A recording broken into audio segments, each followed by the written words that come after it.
Suatu daerah kerap kental dengan yang namanya mitos, termasuk salah satu daerah di Kuningan, Jawa Barat, tepatnya di Desa Cibinuang, Kecamatan Kuningan, Kabupaten Kuningan. Eh, ini ada sebuah mitos yang mengaitkan dengan sebuah wisata yang ada di desa tersebut. Nah, menurut penuturan beberapa tokoh, termasuk beberapa tokoh agama, tokoh seniman, tokoh budayawan, yang gue tahu dan gue dapat keterangan dari beliau-beliau ini. Nah, salah satu objek wisata yang ada di desa Cibinuang ini, yaitu objek pemandian liang panas. Nah, ada apa sih dengan mitos yang beredar di desa tersebut? Gini ceritanya. Jadi dulu itu di desa tersebut diceritakan ada sepasang Aki dan Nini gitu kan. Si Aki ini namanya Aki Kerta dan si Nini ini namanya Nini Lasih, konon katanya gitu kan. Nah, si Aki dan si Nini ini hidup berdua. Si Aki pekerjaan sehari-harinya itu dia ngalah gula. Ngalah gula itu dia mengambil gula gitu kan dari pohon. Nah, kemudian hasil tetesannya itu ditadah gitu kan pakai kayak semacam bambu gitu, semacam bambu lonjong yang kalau orang Sunda ini bilangnya lodong. Jadi si Aki ini nyari gula atau lahang gitu. Lahang kalau kata orang Sunda. Kemudian ditadah di wadah yang namanya lodong. Nah, kemudian beres si Aki cari gula gitu kan. Udah ditadah nih semua di lodong, dibawa pulang.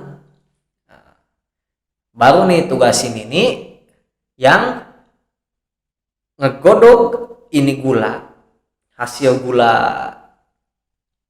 si Aki tadi digodok nih sama si Nini sampai benar-benar keras gitu, pulen, kemudian dicetak jadi bulat gitu.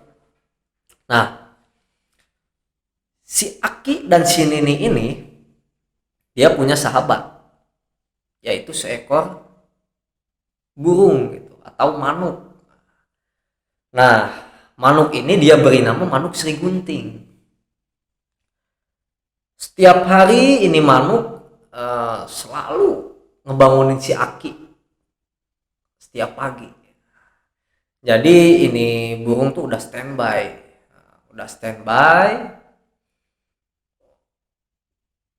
Kalau dia lihat si Aki ini bangun, nah, terbang lagi dia. Udah tugasnya udah beres. Jadi setiap pagi dia tugasnya ngebangunin Aki. Kemudian kalau si Aki udah siap-siap mau berangkat ke kebun, udah ini burung terbang lagi ke alamnya. Nah, singkat cerita, si Aki ngalah gula lagi dia, nyari gula gitu kan. Nah, pas di perjalanan tiba-tiba ini langit mendung gitu kan. Yang tadinya panas mendung.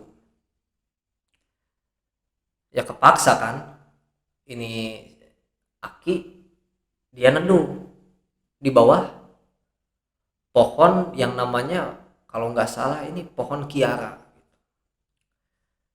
Nah, pas si Aki neduh, dia ngedengar ada suara perempuan dari seberang sana di semak-semak tepatnya. Itu kayak perempuan nangis gitu. Perempuan nangis Akhirnya ini kakek kan curiga gitu. Sekarang lo bayangin deh gini, perempuan mana gitu kan sendirian nangis di kebun sore-sore. Ini Aki bingung nih, si Aki dia bilang kan di dalam hatinya, wah, perempuan mana sore-sore begini nangis di sini. Nah, ini Aki sebenarnya dia takut nih menyamperin si perempuan ini, tapi karena rasa penasaran yang tinggi, akhirnya Aki ngeberaniin tuh. Nah, dia mulai kan menyelinap lewat semak-semak. Habis itu akhirnya dia ngeliat tuh ada cewek di situ. Dia posisinya kayak lagi duduk apa selonjoran gitu. Aki curiga nih, wah, perempuan mana sendirian ada di sini, sambil nangis pula gitu kan. Akhirnya dia ngeberaniin tuh nyamperin itu perempuan. Nah, pas udah deket dia tanya tuh, dia tanya sambil dia baca-baca gitu kan, takutnya ini cewek bukan dari bangsa manusia. Nah, dia mulai nih dialog hati ke hati. Dia mulai agak aneh, gak karuan. Dia berpikir, buat apa kan saya takut dengan begituan, karena kita juga sama gitu kan, makhluk sang pencipta. Nah, akhirnya dia berani lagi tuh, dia memberanikan diri, memotivasi dirinya supaya gua sama makhluk sekitar gua itu sama aja, mau jin, mau siluman, mau manusia gitu. Akhirnya ini Aki dia ngeberaniin tuh, dia pegang pundak perempuan itu. Akhirnya dia tanya, Sampurasun. Nah, kata si Aki, noleh itu perempuan kan, tapi dia diem, dia nggak ngucapin sepatah kata gitu kan. Dia cuma diem, nangis. Akhirnya ini Aki nanya lagi, punten, Nyai teh saha, kunaon ngado nangis di dia. Nah, ini Aki dia bilang, siapa nama kamu gitu kan, kenapa kamu nangis di sini? Oke, akhirnya perempuan itu dia menjawab kan di sini. Nah, dia bilang, nama saya Nyai Bedar Lumut. Nah, kaget kan dia, wah, dari namanya aja ini bukan kayak nama bangsa manusia. Tapi dia nggak ngeberaniin diri buat nanya apakah ini cewek manusia atau jadi-jadian gitu. Nah, akhirnya ini cewek bilang kayak gini ke si Aki,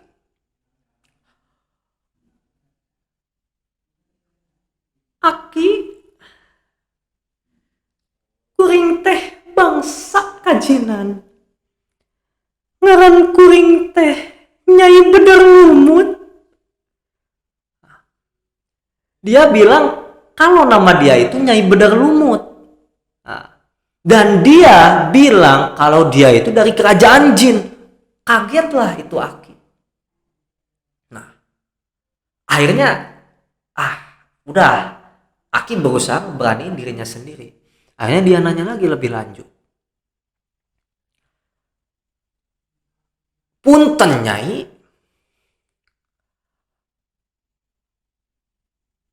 kunaon Nyai ngadon ciri di dia sosoranganan. Kenapa Nyai nangis sendirian di tempat yang sepi kayak gini? Akhirnya dia berani berbicara lagi di situ. Aki, pangna kuring ngadu nangis di dia. Kieu cerita nate.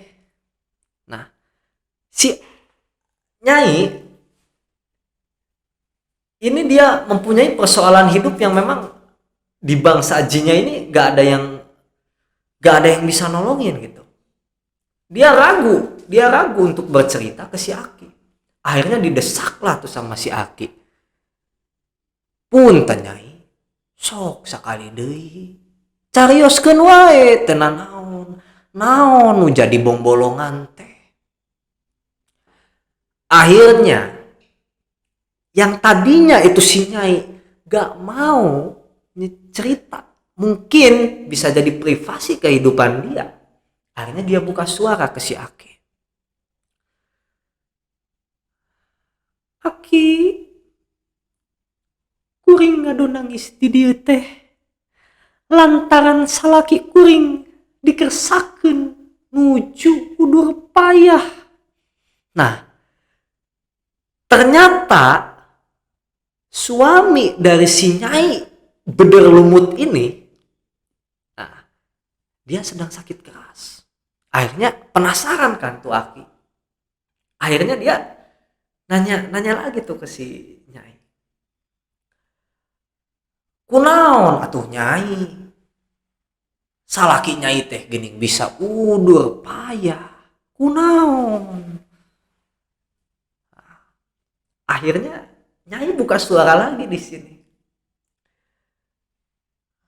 Aki, salaki kuring teh ayeuna nuju dikeresakeun udur payah.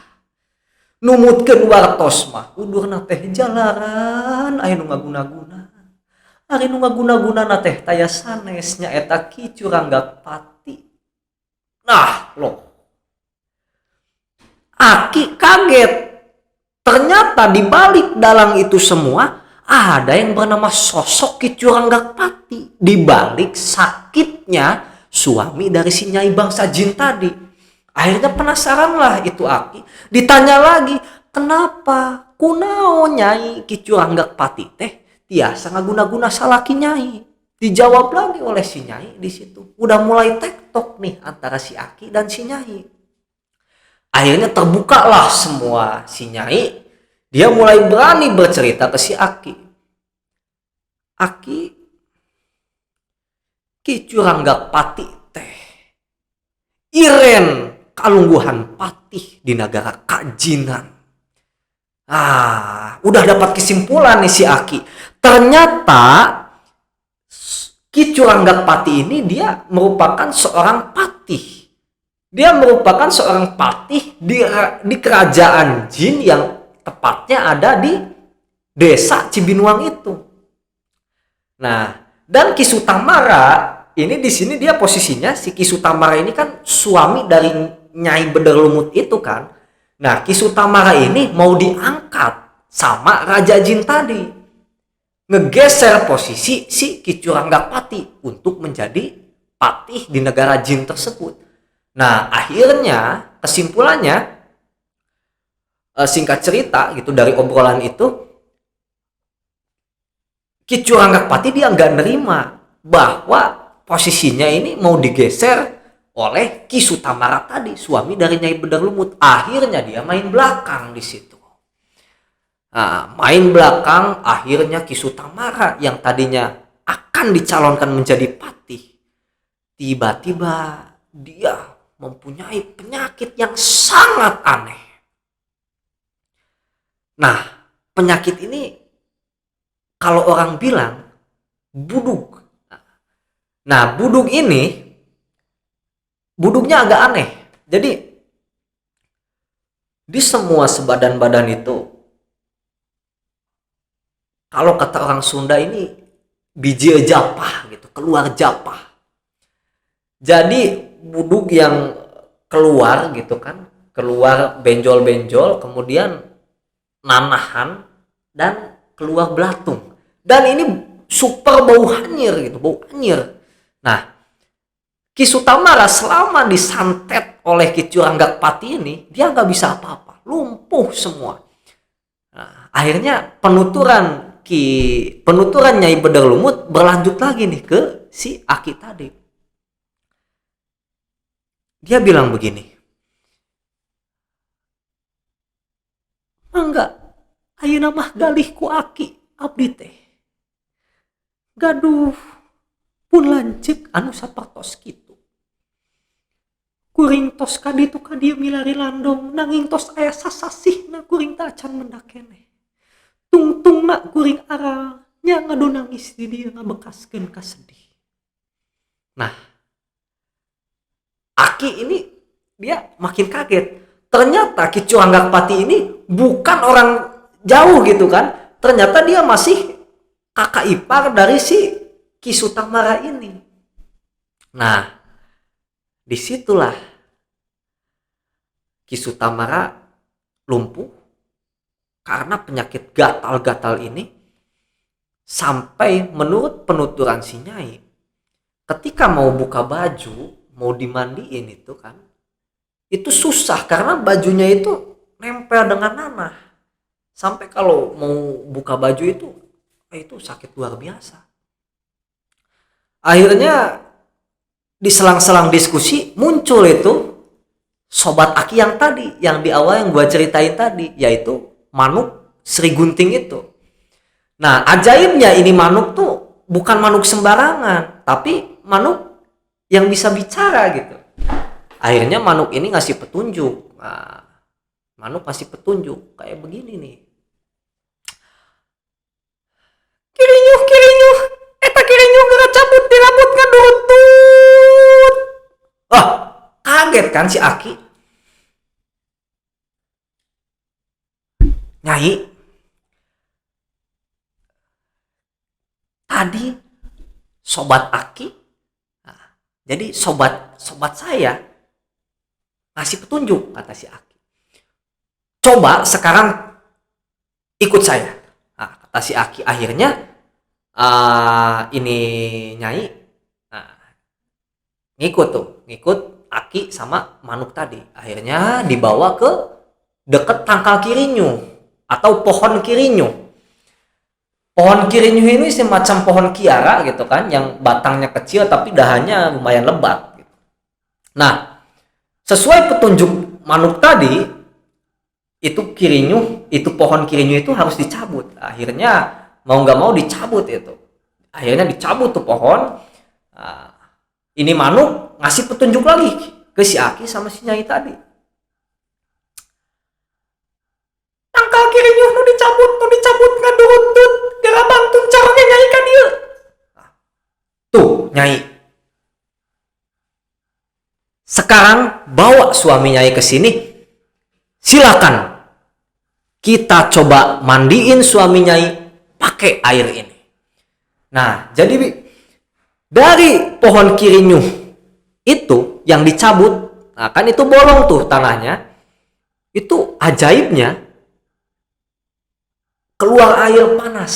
Nah, jadi asal muasal yang panas ini konon katanya dari pohon Kirinyuh yang dicabut sama si Aki Kerta itu.